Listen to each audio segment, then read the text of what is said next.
मुझे रोज रात को जूस लाकर देते और कहते कि इसे सोने से पहले पीकर सोना, इससे अच्छी नींद आएगी। मैं हर रात को वह जूस पीकर सो जाती थी, लेकिन जब सुबह उठती तो मेरे कपड़े बिखरे होते थे। मेरे बदन में एक अजीब सा दर्द का एहसास होता था। ऐसा लगता था जैसे किसी ने मेरे साथ वो सब किया हो। मेरे जहन में एक ही बात घूमती थी, मेरे और मालिक के अलावा कोई और इस घर में नहीं है, तो फिर ऐसा कौन कर सकता है। ऐसे ही हर रोज जब मैं सुबह उठती तो मेरे कपड़े जैसे तैसे होते थे और बदन में एक अजीब सा दर्द होता था। एक दिन मैंने सोचा कि यह राज पता करके ही रहूंगी कि आखिर मालिक मेरे साथ क्या करते हैं। उस रात मैंने जूस पिया ही नहीं और सो गई। आधी रात को मालिक कमरे में आए और मेरा कपड़ा उतार कर मेरे साथ, मेरा नाम पूनम है, मैं देखने में काफी खूबसूरत हूँ, लेकिन मेरा ताल्लुक एक गरीब परिवार से है। मैं अपने माँ बाप की इकलौती बेटी थी और मेरा सिर्फ एक भाई था जो मुझसे काफी छोटा था। मेरे पापा मजदूरी करते थे और माँ भी दूसरे के घरों में काम करती थी, जिससे घर का गुजारा चल जा रहा था। मेरे माँ और पिताजी का एक ही सपना था कि वह मेरी शादी किसी अच्छे से घर में करा दे ताकि उनकी चिंता दूर हो जाए। हमारे घर में पैसे की बहुत किल्लत थी, जिसके चलते मैं ज्यादा पढ़ाई नहीं कर पाई थी। गांव के सरकारी स्कूल में ही 5वीं कक्षा तक की पढ़ाई कर पाई थी। मेरी माँ बाप कभी भी मुझे किसी भी चीज की कमी नहीं होने दिया था।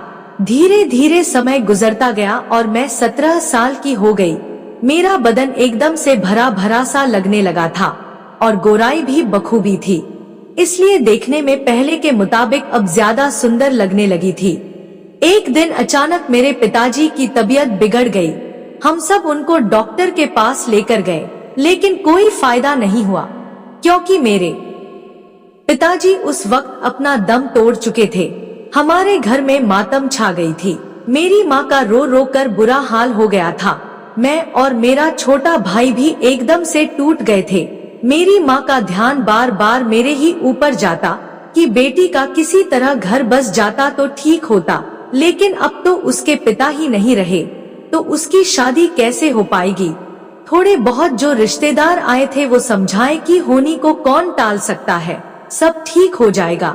जिसके सर से बाप का साया उठ जाता है ना, उसे बहुत तकलीफों से गुजरना पड़ता है। एक जवान बेटी के सर से साया उठने के बाद लोगों की नजरें उसकी बेटी पर होती है कि कब मौका मिले कि उसके साथ एक रात गुजार दूं। यही हाल कुछ मेरा भी था, क्योंकि आस पड़ोस के नौजवान मेरे ही ऊपर अपना नजर गड़ाए रहते थे। खैर, मेरा पिताजी के गुजरने के बाद घर में खाने के लाले पड़ने लगे थे। केवल माँ ही रह गई थी जो दूसरे के घरों में काम करती थी, लेकिन इतने सी पैसे से घर चलाना बहुत मुश्किल हो रहा था। तभी एक पड़ोसी ने बताया कि पास वाले गांव में एक मालिक के यहाँ एक नौकरानी की जरूरत है। मैंने माँ से कह दिया कि माँ, अब मैं भी घरों में काम करूँगी ताकि घर का खर्च अच्छे से चल सके। माँ तो इस बात के लिए राजी नहीं हो रही थी, लेकिन मजबूरी ही ऐसी थी कि ना चाहते हुए भी उसे मुझे काम करने की इजाजत देनी पड़ी। अगले ही दिन से मैं उस मालिक के यहाँ नौकरी करने चली गई। मेरी नजर जब मालिक पर पड़ी तो वह बिल्कुल भी ज्यादा उम्र के नहीं थे। उनकी उम्र यही 36 से 37 साल की होगी। मालिक मुझे देखकर एकदम से चौंक गए। उन्हें ऐसा लग रहा था जैसे हम बिछड़ने के काफी दिन बाद मिले हैं। फिर मालिक ने पहले तो मुझे ऊपर से नीचे तक अजीब सी नजरों देखा, फिर कहने लगा, वो तुम ही हो? मैंने कहा, हाँ मालिक, मैं ही हूँ। मालिक मुझसे पूछने लगे कि तुम्हारा नाम क्या है? मैंने कहा, मेरा नाम पूनम है। मालिक ने कहा, देखो पूनम, तुम्हें मेरे बेटे को संभालना है, क्योंकि मैं काम में व्यस्त रहता हूँ, इसलिए मैं ज्यादा ध्यान नहीं दे पाता हूँ। हमारे घर में पहले जो नौकरानी थी वह ज्यादा ध्यान नहीं देती थी, जिसके वजह से मेरे बच्चे का सेहत ठीक नहीं रहता है। बाकी बात रही पैसों की, तो तुम फिक्र मत करना, तुम्हें पैसे भी ठीक ठाक मिल जाएगा। मैंने कहा, मालिक, आपके बच्चे की माँ? उन्होंने बताया कि बच्चे को जन्म देने के 1 साल बाद ही एक एक्सीडेंट में उसकी मौत हो गई। तब से अपने बेटे को लेकर काफी परेशान रहने लगा हूँ। इसलिए मुझे ऐसी नौकरानी की तलाश थी जो घर के साथ साथ मेरे बेटे को संभाल सके। मैंने कहा ठीक है, घर के साथ साथ बच्चे का भी ध्यान रखूंगी। मालिक बोले ठीक है, घर के काम में लग जाओ और ईमानदारी से अपना काम करना। मैं बोली ठीक है मालिक, इन सब बातों का ध्यान रखूंगी। उस दिन से मैं उस मालिक के यहाँ काम करने लगी। पूरा दिन घर का काम करती और बच्चे को भी संभालती। इस तरह काम करके शाम होते होते मैं थक जाती थी, लेकिन कर भी क्या सकती थी, मुझे काम चाहिए थी। इसलिए जैसे हो मैं इस काम को कर रही थी। रात को 8 बजे तक मालिक घर आ जाते थे। फिर उसके बाद मैं अपने घर चली जाती थी। मेरी माँ कहती थी कि बेटी थोड़ा और जल्दी घर आया कर, दिन समय खराब है, क्या पता इतनी रात को क्या हो जाए। मैं माँ से कहती माँ तुम चिंता क्यों करती हो, कुछ नहीं होगा, मैं अपना ध्यान रखूंगी। और मेरे मालिक भी बहुत अच्छे हैं। मालिक रविवार को घर में ही रहते थे क्योंकि उस दिन उनकी छुट्टी होती थी। तब वह पूरा दिन घर पर ही होते थे। जब मैं घर का काम करती तो कभी कभी मेरी नजर उन पर चली जाती। मैं महसूस करती कि मालिक की निगाह मेरे ही ऊपर होती है। पता नहीं ऐसा क्यों लगता था। उस दिन मैं खाना बनाकर घर के काम में लग गई थी। गर्मी थोड़ी ज्यादा थी तो मैं अपना दुपट्टा रख दिया था। पसीने की वजह से मेरा सूट बदन पर चिपक रहा था और फिर मैंने महसूस किया कि मेरे गोरे अंगों को मालिक एक अजीब सी निगाहों से देख रहे हैं। मालिक बोले पूनम तुम तो सभी काम करने में माहिर हो। उस वक्त उनके चेहरे पर एक अजीब सी कुटिलता भरी मुस्कान थी। मैंने कहा नहीं मालिक, मैं तो ये सब पहली बार ही कर रही हूँ, इससे पहले मैंने ये सब नहीं किया था। घर का काम करके गर्मी होने लगती थी तब वहीं पर नहा भी लिया करती थी। उस दिन भी घर के काम करने बाद मैंने मालिक से पूछा कि आपको कुछ चाहिए तो बता दे, नहीं तो मैं नहाने के लिए जा रही हूँ। मालिक के चेहरे पर एक मुस्कान उभर आई और वह बोले ठीक है जाओ तुम नहा लो। मैंने अपने कपड़े लिए और बाथरूम में नहाने के लिए चली गई। बाथरूम में ऊपर की तरफ एक छोटी सी खिड़की थी। मैंने अपने कपड़े उतारे और नहाने के लिए बैठ गई। उस वक्त भी मुझे महसूस हुआ कि कोई मुझे उस खिड़की से देख रहा है, लेकिन फिर मैंने यह बात सोचकर टाल दिया कि हो सकता है यह मेरा भ्रम हो। थोड़ी देर में मैं नहाकर बाहर आ गई। तभी मालिक की नजर मेरे ऊपर पड़ी। वह मुझे ऐसे देख रहे थे जैसे मानो मैं उनकी बीवी हूँ। उन्होंने कहा पूनम खाना लगा दो और तुम भी यहीं पर खा लो। मैं बोली जी मालिक अभी लगाती हूँ। मैं किचन में चली आई और मालिक के लिए खाना लेकर उनके पास चली गई। मालिक बोले पूनम तुम भी यहीं बैठकर खाना खा लो, उसके थोड़ी देर आराम कर लेना। मैं भी अपना खाना लाकर वहीं बैठकर खा लिया और थोड़ी देर के लिए कमरे में आराम करने चली गई। आज शाम को भी जल्दी ही खाना बनाकर मैं अपने घर के निकल गई थी। अगले दिन फिर जब मैं काम पे गई तो मालिक कहने लगे पूनम ऐसा करो कि तुम यहीं रह जाया करो, मैं तुम्हारे रहने के लिए एक कमरा का इंतजाम करा देता हूँ। तुम यहाँ रहोगी तो तुम्हें भी रास्ते में कुछ होने का डर नहीं होगा और बच्चे का ध्यान भी रख सकोगी। मैंने कहा मालिक इस बारे में मुझे अपनी माँ से पूछना पड़ेगा, अगर वो मान जाती है तो मैं रुक जाया करूँगी। घर आने के बाद मैंने माँ से इस बारे में कहा कि माँ मुझे आने में काफी रात हो जाती है, इसलिए मालिक ने कहा है कि वहीं रुक जाऊं। वह मेरे लिए एक अलग से कमरा देने को कह दिए है, अगर तुम कहो तो मैं रुक जाती हूँ। माँ ने झिझकते हुए कहा अगर तुम्हारा मालिक ठीक है तो रुक जाओ, वरना कोई जरूर नहीं है। मैंने कहा कि मालिक तो बहुत अच्छे हैं और मेरा ध्यान भी रखते हैं। माँ ने मुझे वहाँ रहने के लिए हामी भर ली। मैं अगले दिन काम पर गई तो मालिक से कह दिया कि माँ राजी हो गई है। यह सुनकर मालिक मुस्कुराने लगे और कहने लगे कि चलो तुम्हारे लिए कमरे का इंतजाम करा देता हूँ। अब मेरा सारा काम वहीं पर होता था। घर के काम करने के बाद मैं अपना भी काम कर लिया करती थी। शाम को मालिक आए तो बाहर से ही जूस लेकर आए थे।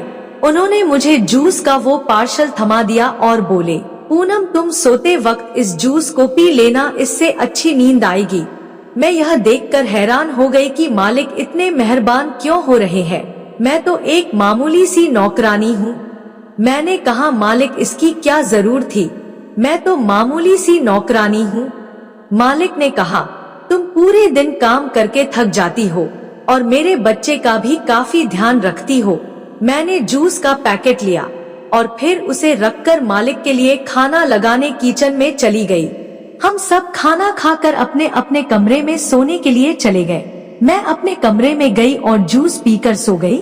जूस पीने के बाद मैं गहरी नींद में चली गई। मुझे होश ही नहीं रहा कि मेरी आंख कब लग गई। सुबह जब मैं उठी तो मेरे कपड़े जैसे तैसे पड़े थे और बदन में एक अजीब सी दर्द का एहसास हो रहा था। यह सब देखकर चौंक गई कि मैं तो अच्छे तरीके से सोई थी। फिर मेरे कपड़े। फिर मैंने सोचा कि हो सकता है कि मैं गहरी नींद में थी, जिसके वजह से ये सब हुआ होगा। मैं उठकर फ्रेश होने बाथरूम चली गई और फिर फ्रेश होने के बाद वापस आई तो मालिक के चेहरे पर एक अजीब सी मुस्कुराहट थी। यह एक ऐसी मुस्कुराहट थी जिससे मेरे जिस्म पर एक अलग ही रंग चढ़ गई थी।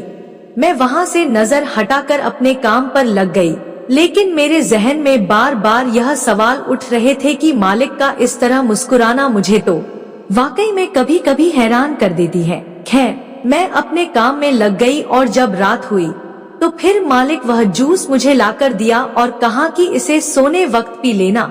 मुझे यह देखकर बहुत अजीब लगती थी कि मालिक को मेरे प्रति कुछ लगाव होने लगा है। रात का खाना खाने के बाद मैं अपने कमरे में चली गई और वह जूस पीकर लेट गई। मुझे लेटते ही कब गहरी नींद में सो गई पता ही नहीं चला। सुबह जब मैं उठी तो फिर से वही मंजर देखकर मैं परेशान हो गई। मैं सोचने लगी कि मेरे कपड़े ऐसे कैसे बिखर जाते हैं, जबकि मैं तो अच्छे तरीके से सोती हूँ। कहीं ऐसा तो नहीं कि मालिक मुझे जूस में मिलाकर कुछ दवाई देते हो, जिसके वजह से मैं गहरी नींद में सो जाती हूँ और उसके बाद मालिक मेरे साथ मेरे बदन में ऐसा दर्द का एहसास होता था जैसे किसी ने मेरे साथ वो सब किया हो। मेरे जहन में यही सवाल पूरे दिन घूम रहे थे। आखिर मालिक ऐसा कैसे कर सकते हैं? वे तो कितने अच्छे हैं और मेरा ध्यान भी रखते हैं। लेकिन फिर मैंने सोचा कि आज वह जूस ही नहीं पीऊंगी। हो सकता है कि जूस पीने की वजह से ये सब हो रहा हो। आज रात जब मालिक मुझे दोबारा से वह जूस लाकर दिया तो मैंने उसे पिया ही नहीं और ऐसे सो गई। दरअसल मैं सोने का नाटक कर रही थी। मैं देखना चाहती थी कि आखिर मेरे साथ ऐसा कौन करता है, क्योंकि घर में मेरे और मालिक अलावा दूसरा कोई नहीं था। जब आधी रात हुई तो मालिक मेरे कमरे में आए। यह देखकर मैं एकदम सदमे में आ गई। मैं सोचने लगी कि मालिक मेरे साथ यह सब कैसे कर सकते हैं। मैं सोने का नाटक करने लगी थी, तभी मालिक को लगा कि मैं गहरी नींद में सो रही हूँ। वह धीरे से मेरे कपड़े उतारने लगे। तभी मैं एक झटके में उठकर बैठ गई। मैं पूरी तरह से घबराई हुई थी। मैंने हकलाते हुए मालिक से कहा, ये सब क्या है? आप मेरे साथ ये सब करते थे? मालिक के चेहरे की रंग ही उड़ चुका था। वो कहने लगे कि नहीं, वो बस तुम्हें देखने आया था कि तुम सो रही हो या नहीं। मैंने मालिक को बहुत बुरा भला कहा कि बताइए आपने ऐसा मेरे साथ क्यों किया? आपके मन में एक औरत के लिए पाप था, इसलिए आपके बीवी आपको छोड़कर चली गई। यह सुनकर मालिक बौखला गए और कहने लगे कि बस करो, मेरे पत्नी के बारे में मैं एक शब्द भी नहीं सुनना चाहता हूँ। तुम जानना चाहती हो कि मैं तुम्हारे साथ ऐसा क्यों किया? तो सुनो, जिस दिन तुम यहाँ काम करने आई थी, उस दिन तुम्हें देखते ही मैं दंग रह गया था, क्योंकि तुम्हारी शक्ल बिल्कुल मेरे बीवी से मिलती है। उन्होंने मुझे अपनी बीवी की एक तस्वीर दिखाया। यह देखकर मैं तो दंग रह गई कि ये कैसे हो सकता है, क्योंकि वह तस्वीर हूबहू मेरे जैसी थी। ऐसा लगता था जैसे मैं ही हूँ। मालिक कहा, जब जब तुम्हें काम करते देखता था तो लगता था कि मेरी बीवी काम कर रही है। मैं मन में महसूस करने लगा था कि शायद मेरी बीवी मरी नहीं है। मैं तुम्हारा ज्यादा ख्याल भी रखने लगा था और तुमने कभी ये भी नहीं महसूस की होगी कि मेरा बच्चा तुम्हें देखकर कैसे खुश हो जाता था, क्योंकि उसे भी लगता था कि तुम ही उसकी माँ हो। मैं तुम्हारे चेहरे में अपनी बीवी की छवि देखकर बेकाबू हो जाता था।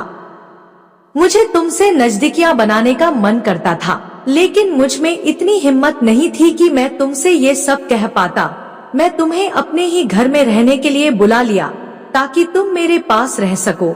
जब मैं तुम्हें जूस लाकर देता तो उसमें नींद की दवाई मिला देता था ताकि तुम गहरी नींद में सो जाओ और मैं तुम्हारे साथ वो सब कर सकूं जो एक पति पत्नी के बीच होता है। पहली रात को जब मैंने तुम्हारा कौमार्य को तोड़ा तो मुझे लगा मेरी पहली सुहागरात है। मुझे एक चरम सुख का आनंद होने लगा था। उस रात मैं तुम्हारे साथ कई बार संबंध बनाया था, लेकिन तुम्हें कोई होश नहीं था। फिर उस दिन के बाद मैं बिना वो सब किए रह ही नहीं पाता था। मैं इस पल का इंतजार बड़ी बेसब्री से करता था कि कब तुम गहरी नींद में सो जाओ ताकि मैं तुम्हारे पास आ सकूं। मैं मालिक के बातों को बेसुध होकर सुन रही थी और रोए जा रही थी। मेरे मन में बार बार एक सवाल गूंज रही थी कि ये बात अगर मेरी माँ को पता चलेगी तो उन पर क्या गुजरेगी। एक लड़की के लिए उसकी इज्जत ही सब कुछ होता है, फिर चाहे वो अमीर घराने से हो या गरीब घर से। मैंने मालिक से कहा कि अब मेरा क्या होगा, आपने तो मुझे बर्बाद कर दिया है। मैंने आपके ऊपर कितना भरोसा किया था और आपने मेरे भरोसे को ही तोड़ दिया है। अब मुझसे शादी कौन करेगा? आपने तो मेरी इज्जत ही ले ली है। क्या आपको नहीं पता था कि एक गरीब के पास उसके इज्जत के अलावा और कुछ नहीं होता है? मालिक ने कहा मुझे माफ कर दो, मुझसे तो गलती हुई है, लेकिन मैं इस गलती को सुधारना चाहता हूँ। अगर तुम चाहो तो मैं तुम्हें अपनी पत्नी बनाकर अपने पास रख सकता हूँ। मैं मालिक के चेहरे को हैरानी से देख रही थी और कहीं ना कहीं दिल में थोड़ी तसल्ली भी थी। मालिक ने कहा कि तुम कहो तो मैं तुम्हारे माँ से इस बारे में बात करता हूँ। इस बारे में अच्छे से सोचकर मुझे बताना। मेरे जहन में यह बात बिल्कुल जहर की तरह घूम रही थी, लेकिन मेरा दिल ये सोचकर नरम हो गया। मेरी माँ बहुत गरीब है, वह कैसे मेरी शादी कर पाएगी? आजकल बिना दहेज के शादी भी मुमकिन नहीं है। बहुत सोचने के बाद मैंने मालिक से कहा कि आप माँ से इस बारे में बात कर लें। वह फौरन से मुझे लेकर माँ के पास आ गए और इस बारे बात की। माँ ने तो पहले न नुकुर किया कि लड़का और लड़की के उम्र में काफी फासला है, इसलिए ये शादी कैसे हो सकता है। लेकिन मैंने जब जोर दिया तो कहने लगी, अगर तू चाहती है तो मैं क्या कर सकती हूँ, तुम्हारी खुशी में ही हमारी खुशी है। फिर अगले ही दिन हम दोनों ने एक मंदिर में जाकर शादी कर लिया। जिस घर में मेरी इज्जत गई थी उसी घर में मालिक की पत्नी बनकर रहने लगी। मालिक के बच्चे को मैंने अपना बेटा समझकर एक माँ के जैसा प्यार देने लगी।